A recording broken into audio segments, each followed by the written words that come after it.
Karnataka news beat follow ಮಾಡಿ, subscribe ಮಾಡಿ. ಇನ್ನು ಈ ಶಾಸಕರ ಅಡ್ಡಮತದಾನ ಕೆಲಸಗಳು ಬಿಜೆಪಿಯಲ್ಲಿ ಆದ ಮೇಲೆ ಸಿಕ್ಕಾಪಟ್ಟೆ ಆರೋಪಗಳು ವಿಜೇಂದ್ರ ಅವರ ಮೇಲೆ ಕೇಳಿ ಬಂದಿತ್ತು.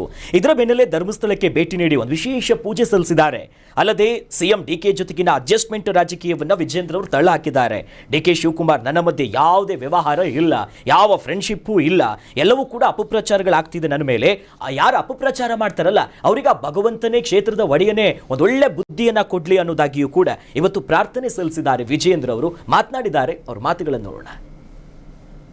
ಮತದಾನ ಆದಾಗ ರಾಜ್ಯದ ಅಧ್ಯಕ್ಷರು ವಿಜೇಂದ್ರ ಮತ್ತು ನಾಡಿನ ಮುಖ್ಯಮಂತ್ರಿ ಡಿಕೆ ಶಿವಕುಮಾರ್ ಅವರ ವ್ಯಾವಹಾರಿಕ ಸಂಬಂಧ, ಡಿಕೆ ಶಿವಕುಮಾರ್ ಮತ್ತು ವಿಜೇಂದ್ರ ಮಧ್ಯೆ ಇರತಕ್ಕಂತ ಆತ್ಮೀಯತೆ, ಎಲ್ಲೋ ಒಂದ್ ಕಡೆ ನಾನೇ ಅಡ್ಡ ಮತದಾನಕ್ಕೆ ಅವಕಾಶನ ಮಾಡಿಕೊಟ್ಟಿದ್ದೇನೆ ಅನ್ನುವ ಆರೋಪಗಳು ಕೂಡ ಸಾಮಾಜಿಕ ಜಾಲತಾಣಗಳಲ್ಲೂ ಕೂಡ ಚರ್ಚೆ ಆಗ್ತಾ ಇದೆ, ಪತ್ರಿಕಾ ಮಾಧ್ಯಮಗಳು ಕೂಡ ಚರ್ಚೆ ಆಗ್ತಾ ಇದೆ.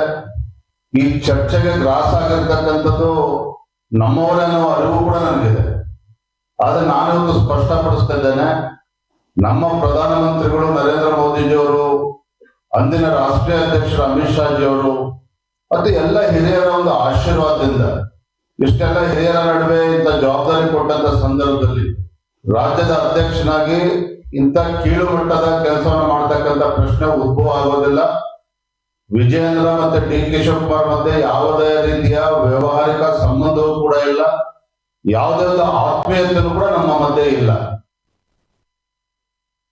ಹಣೆ ಪ್ರಮಾಣಕ್ಕೆಲ್ಲ ಮತ್ತೆ ವಾಪಸ್ ಬೆಂಕಿ ಇಟ್ಟಿದ್ದೆ ಇವರು. ಇವತ್ತು ಸೈಲೆಂಟ್ ಆಗಿ ಇವರೇ ಇವತ್ತು ಕ್ಷೇತ್ರಕ್ಕೆ ಹೋಗಿ ಬಂದ್ರು. ಇವತ್ತು ಕ್ಷೇತ್ರಕ್ಕೆ ಹೋಗಿರೋದೇನು ಅಂತಂದ್ರೆ, ಯಾವುದೇ ವ್ಯಕ್ತಿ ನಮ್ಮ ರಾಜ್ಯದ ವಿಚಾರದಲ್ಲಿ ಬಂದ್ರೆ ಒಂದು ಶಕ್ತಿ ಕೇಂದ್ರ ಅಂತ ಅನ್ಸ್ಕೊಂಡಿರೋ ಧರ್ಮಸ್ಥಳದ ವಿಚಾರ ಎತ್ತಿದಾಗ ಒಂದು ಸಾಧಾರಣವಾಗಿ ಒಂದು ಭಯ ಇದ್ದೇ ಇರುತ್ತೆ, ಕಾಡ್ತಾ ಇರುತ್ತೆ. ಅದು ನಾನು ನನ್ನ ರಾಜಕೀಯ ಲಾಭಕ್ಕೋಸ್ಕರ ಆಣೆ ಪ್ರಮಾಣದ ವಿಚಾರ ಎತ್ತಿದ್ದೀನಿ ಅನ್ನುವಂಥದ್ದು ಬಂದಿರುತ್ತೆ. ಹಾಗಾಗಿ ಇವತ್ತು ಮೂಲಗಳ ಪ್ರಕಾರ 1001 ರೂಪಾಯಿ ತಪ್ಪು ಕಾಣಿಕೆಯನ್ನ ಧರ್ಮಸ್ಥಳದಲ್ಲಿ ಹಾಕಿಬಿಟ್ಟು ಮತ್ತೆ ಬಂದು ಪ್ರೆಸ್ ಮೀಟ್ ಮಾಡಿರುವಂಥದ್ದು. ಇದು ಮೂಲ ಹೇಳ್ತಾ ಇರುವಂಥದ್ದು. ತಪ್ಪು ಕಾಣಿಕೆಯನ್ನ ಅಲ್ಲಿ ಹಾಕಿಬಿಟ್ಟು ಅದಾದ ನಂತರದಲ್ಲಿ ಪ್ರೆಸ್ ಮೀಟಿಂಗ್ ಬಂದು ಕೂತಿದ್ದಾರೆ ಅನ್ನುವಂಥದ್ದು ಮಾಹಿತಿ. ಸೊ ಇವರು ತಪ್ಪು ಕಾಣಿಕೆ ಹಾಕಿರೋದ್ರಲ್ಲಿ ನಮಗೇನು ಆಶ್ಚರ್ಯ ಇಲ್ಲ, ಯಾಕಂದ್ರೆ ತಪ್ಪು ಮಾಡಿದ್ದಾರೆ. ಇವತ್ತು ಅವರೇ ಹೇಳ್ತಾ ಇರುವಂತೆ ಡಿ ಕೆ ಶಿವಕುಮಾರ್ ಅವರಿಗೂ ನಮಗೂ ಯಾವುದೇ ವ್ಯಾವಹಾರಿಕ ಸಂಬಂಧ ಇಲ್ಲ ಅಂತ ಏನು ಹೇಳ್ತಾ ಇದ್ದಾರೆ. ನೀವು ಅಂದ್ರೆ ಯಾರು? ನೀವು ಒಬ್ರೇನಾ? ನಿಮ್ಮ ತಂದೆಯವರಿಗೂ ಅವರಿಗೂ ಸಂಬಂಧ ಇಲ್ವಾ? ನೀವು ನಿಮ್ಮ ಬೇನಾಮಿಗಳಿಂದ ಅವರ ವ್ಯವಹಾರಗಳು ನಡೀತಾ ಇಲ್ವಾ? ಇದನ್ನೆಲ್ಲ ರಾಜ್ಯಕ್ಕೆ ಉತ್ತರ ಕೊಡಬೇಕು. ಯಾಕೆ ಈ ರೀತಿ ಹಾರಿಕೆಯ ಉತ್ತರಗಳನ್ನು ಕೊಡ್ತಾ ಅಥವಾ ಯಾರನ್ನೋ ಮುಖಮರೆಸುವಂಥ ಪ್ರಯತ್ನವನ್ನು ಯಾಕೆ ಮಾಡಕ್ಕೆ ಬರ್ತೀರಿ?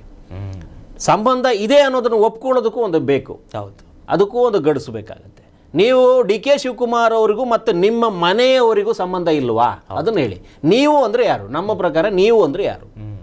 ನೀವು ಹೇಳಬೇಕಾಗಿರೋದು ಯಾರ ಬಗ್ಗೆ? ನೀವು ವಿಜಯೇಂದ್ರ ಆಗಿ ಡಿ ಕೆ ಶಿವಕುಮಾರ್ ಅವ್ರ ಜೊತೆಗೆ ಸಂಬಂಧ ಇಲ್ಲ ಅಂತ ಹೇಳೋದು ಕೊಟ್ಟಿದ್ದೀರಾ, ಅಥವಾ ವಿಜಯೇಂದ್ರ ಆಗಿರುವ ನೀವು ಯಡಿಯೂರಪ್ಪನವರ ಕುಟುಂಬಕ್ಕೂ ಡಿ ಕೆ ಶಿವಕುಮಾರ್ ಅವರ ಕುಟುಂಬದ ವ್ಯವಹಾರಕ್ಕೂ ಸಂಬಂಧ ಇಲ್ಲ ಅಂತ ನೀವೇನಾದ್ರು ಸಾರ್ವಜನಿಕವಾಗಿ ಬಂದು ಹೇಳಿದ್ದಿದ್ರೆ ಅದರದ್ದು ಲೆಕ್ಕಾಚಾರ ಬದಲಾಗಿರೋದು. ನೀವಿವತ್ತು ಅಡ್ಡ ಮತದಾನದ ವಿಚಾರದಲ್ಲಿ ಏನೋ ಸಣ್ಣ ಮುನಿಸಾಯಿತು, ಮೊದಲಿಗೆ ಅವರೊಂದು ದೊಣ್ಣೆ ಏಟು ಕೊಟ್ಟರು ಅಂದ ತಕ್ಷಣಕ್ಕೆ ನೀವು ಎಲ್ಲರಿಂದನೂ ಅಥವಾ ಎಲ್ಲದರಿಂದನೂ ನೀವು ನುಣುಚ್ಕೊಳ್ಳೋದಕ್ಕೆ ಪ್ರಯತ್ನ ಪಡ್ತಾ ಇದ್ದೀರಿ. ಅದು ಅಸಾಧ್ಯ ಅಂತ ಅನ್ಸುತ್ತೆ. ಈಗಾಗಲೇ ಶೋಭಾ ಡೆವಲಪರ್ಸ್ ವಿಚಾರದಲ್ಲಿ ಯಾರ್ಯಾರು ಯಾವ್ಯಾವ ಸಂಬಂಧದಲ್ಲಿದ್ದಾರೆ, ಇಲ್ಲಿಯವರೆಗಿನ ನಿಮ್ಮ ವ್ಯವಹಾರಗಳಲ್ಲಿ ಯಾರ್ಯಾರು ಎಷ್ಟೆಷ್ಟು ನಿಖರವಾಗಿ ಅವ್ರ ಜೊತೆ ನಿಂತುಕೊಂಡಿದ್ದೀರಿ ಅನ್ನುವಂಥದ್ದು ಸ್ಪಷ್ಟವಾಗುತ್ತೆ. ನೀವು ಮೋಸ್ಟ್ಲಿ ಯಡಿಯೂರಪ್ಪನವ್ರನ್ನ ಬಿಟ್ಟು ಮಾತಾಡ್ತಾ ಇದ್ದೀರಿ ಅಂತ ಅನ್ಸುತ್ತೆ. ಬರೀ ವಿಜೇಂದ್ರ ಆಗಿ ನಿಂತ್ಕೊಂಡು ಮಾತಾಡ್ತಾ ಇದ್ದೀರಿ. ಯಡಿಯೂರಪ್ಪ ವಿಜೇಂದ್ರ ಆಗಿ ನೀವು, ನಿಮಗೂ ಅವರಿಗೂ ಸಂಬಂಧ ಇಲ್ಲ ಅಂತಂದಿದ್ರೆ ಒಪ್ಕೋಬೋದಾಗಿತ್ತು ಅಂತ ಅನ್ಸುತ್ತೆ. ಇದೇನಂತ ಮಹತ್ವದ ಹೇಳಿಕೆ ಅಲ್ಲ, ಯಾಕಂತಂದ್ರೆ ಹೇಳೋದ್ರಲ್ಲೇ ಸುಳ್ಳಿದ್ದಂಗಿದೆ.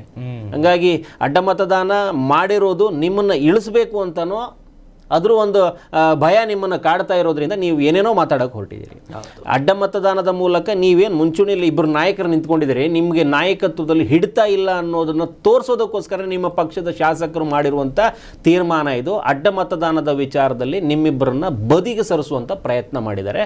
ಮೂಲತಃ ಹೇಳಬೇಕು ಅಂತಂದರೆ ನೀವಿಬ್ಬರು ಆ ಸ್ಥಾನಕ್ಕೆ ಶಕ್ತಿವಂತರು ಅಲ್ಲ, ನೀವು ಅಲ್ಲಿ ಯೋಗ್ಯರಲ್ಲ ಅನ್ನುವಂಥದ್ದನ್ನು ನಿಮ್ಮ ಪಕ್ಷದ ಶಾಸಕರು ತೋರಿಸಿರುವಂಥ ಮತದಾನ ಇದು. ಆ್ಯಕ್ಚುಲಿ MLCಯ ಪರಿಷತ್ತು ಚುನಾವಣೆ ಏನಿದೆ, MLC ಚುನಾವಣೆ, ಅಲ್ಲಿ ಸತ್ವ ಪರೀಕ್ಷೆ ನಡೆದಿದ್ದು ನಿಮ್ಮಿಬ್ಬರದ್ದು ಅಂತ. ನಿಮ್ಮಿಬ್ಬರಿಗೆ ಸೋಲಾಗಿರೋದಕ್ಕೆ ನೀವು ಹೈಕಮಾಂಡ್ಗೆ ಹೋಗಿ ಅಲ್ಲಿ ತಪರಾಕಿ ಬಿದ್ದು ಬಂದಿರುವಂಥದ್ದು. ಇವತ್ತು ಆಣೆ ಪ್ರಮಾಣದ ವಿಚಾರದಲ್ಲಿ ತಪ್ಪು ಕಾಣಿಕೆ ಕೊಟ್ಟಿದ್ದೀರಿ. ಪಕ್ಷಕ್ಕೆ ಏನಾದರೂ ತಪ್ಪು ಕಾಣಿಕೆ ಕೊಟ್ಬಿಟ್ಟು ಸೈಡಿಗೆ ಬರೋದು ಒಳ್ಳೇದಂತ. ಎಸ್, ಪ್ರಾರ್ಥನೆನೋ ಪಶ್ಚಾತ್ತಾಪನೋ ಯಾರಿಗೊತ್ತು.